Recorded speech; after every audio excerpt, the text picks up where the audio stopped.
Hello everybody, video here for you today. I did not update the opening narration again, maybe in time for next week's recap, we'll see. Here's the old one. There's a ranch in northern Utah that's considered to be the epicenter of the strangest and most disturbing phenomena on Earth. Bizarre UFO sightings, animal mutilations, and unusual energies that have proven harmful to humans. The federal government tried and failed for 20 years to find answers, but now a new team of experts has taken over, determined to reveal the secret of Skinwalker Ranch. This is the no-cap recap of The Secret of Skinwalker Ranch, Season 6, Episode 5, called Pushing Boundaries. Originally aired July 1st, 2025. For more Skinwalker Ranch recaps, there's a playlist link in the upper right. The episode begins with a rare shot of the ranch, but I have no idea what direction this shot is taken from. If there's only one helipad on the ranch, then the command center and Homestead 1 are behind those trees on the right. The team has enlisted a company called US Kites for their next attempt to gather more data about the bubble. They will be using a helikite, which is a combination of a helium balloon and a kite that will stay aloft as long as there is helium in the balloon. Thomas will drive the helikite into the east field side of the bubble, and it will float 700 feet up in the bubble boundary to gather data. It will carry a GPS tracker, high-speed cameras, and a signal generator that will continuously broadcast at the 1.2 gigahertz frequency. 1.2 gigahertz was used by the team 3 experiments ago as a baseline by Eric just to see what would happen. What happened is that a 1.2 gigahertz signal was generated right back at the team in that experiment, and then was also generated in the experiment since then, even though Eric was not broadcasting one. The team will be today, though. The team built an antenna system in Season 5 to track where signals are coming from. Once the helikite is in place, Jim will launch his LiDAR drone outside the bubble and then fly into it for monitoring purposes and also to see if it is interfered with like it was in the last episode. Dr. Taylor is going to launch rockets from the east field, of course he is, outside of the bubble into it to see what reaction that gets. Nothing is even inside the bubble yet, but the GPS tracker is showing that it is deep underground. I would have taken the tracker further away from the bubble, even completely off the ranch, just to see at what distance it displays correct GPS positioning, and then go back to the previous spot to see where it goes bad again. Instead, they did the experiment as planned by attaching the tracker and other items to the helikite, then launching it to see if the GPS is off by the same distance again, or if it adjusts due to the altitude of the tracker.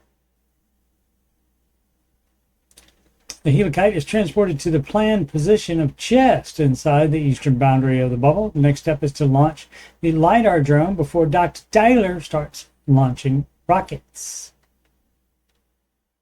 Jim is unable to launch, though, due to these signal errors. He starts to reset everything to try again. While he is doing that, Dr. Tyler sees an additional 1.2 gigahertz signal. Theirs is the red one, the yellow one is the new one. That made me wonder if some or all of the signals being broadcast at the team are jamming signals. Eric is thinking more along the lines of the balloon by entering the bubble, prompting the reactions. Dr. Taylor decides now would be a good time for a rocket when isn't there, really. Just like in the last episode, the rocket is pushed away north to the mesa going around the bubble. The second rocket goes south around the bubble.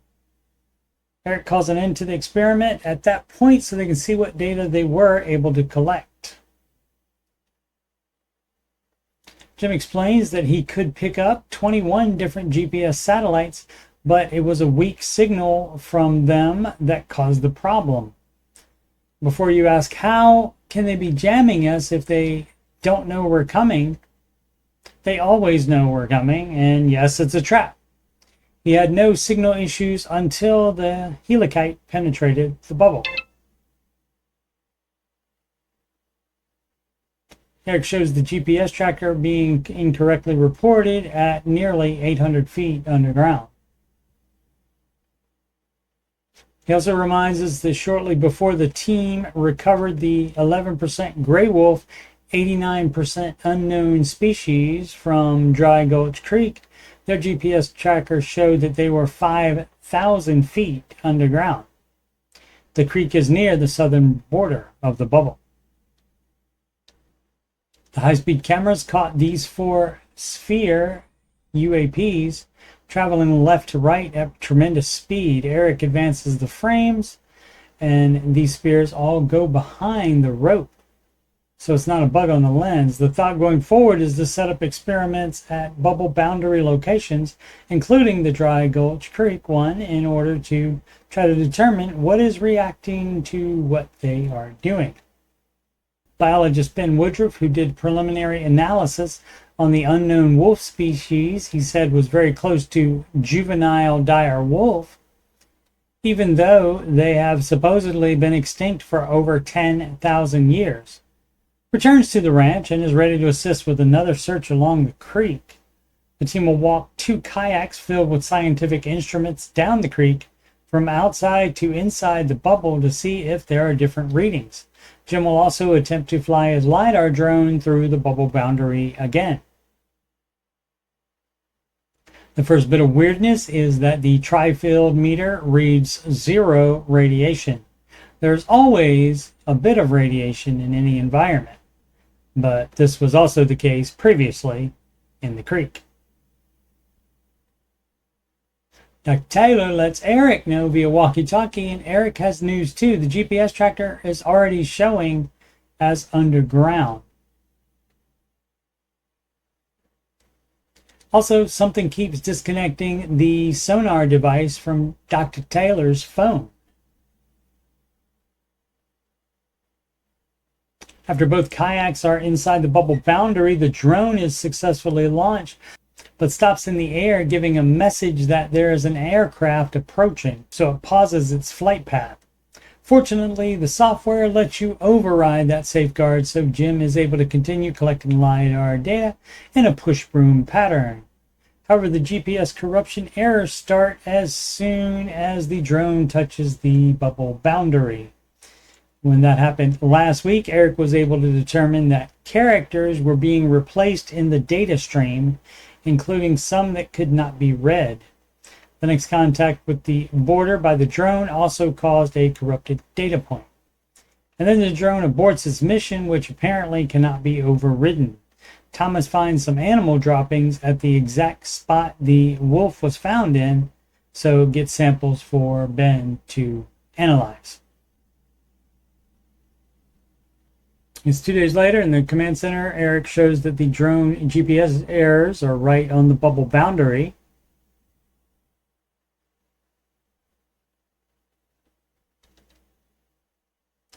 Some of the GPS tracker data from the kayaks went as high up as 2,000 feet altitude, but there are also some underground. Dr. Taylor later describes it as being deflected in different directions.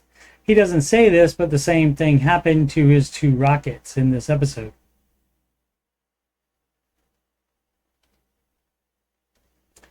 Jim's LiDAR drone footage had some missing data as well. Not the black at the top and side, but the irregular swath of black that looks like a baseball bat. Blocking stuff it doesn't want us to see, just like Google Maps does sometimes. Dr. Taylor reminds us that the missing data area is where in season 4 they saw a blinking UAP that seemed to be following Thomas, and this silver orb they saw on a surveillance camera. Ben has analyzed the animal droppings, and whatever produced this ate a coyote. The hair in this sample is a coyote guard hair, or the outer layer that goes over the fur. Then goes on to say there are no predators in the area that should be hunting and eating coyotes, and that wolves do kill coyotes but do not eat them. The sample shows that the bone was beginning to be digested, and there is no animal in northern Utah that should be able to do that because none of them have a strong enough stomach enzyme. Dr. Taylor sums it up perfectly, saying, so what you're telling us is that the most logical explanation is a species that is not typical of Utah. Eric asks if a dire wolf would eat a coyote, and Ben says yes, and that it would be an instant kill. Dr. Taylor again does an excellent job of summing up when he later says, nothing out here makes any sense. To end the episode, the team agrees to mark the bubble boundaries on the ground with posts. I'll continue recapping Season 6 this summer and possibly early fall, depending on how many episodes there are, as well as retro no-cap recaps of Seasons 2 through 4 of The Secret of Skinwalker Ranch. I'll also be finishing up retro no-cap recaps of The Curse of Oak Island, second half of Season 8. All of the other episodes and seasons are already done and are in my Oak Island playlist. Thank you so much for watching. Please subscribe, like, and comment.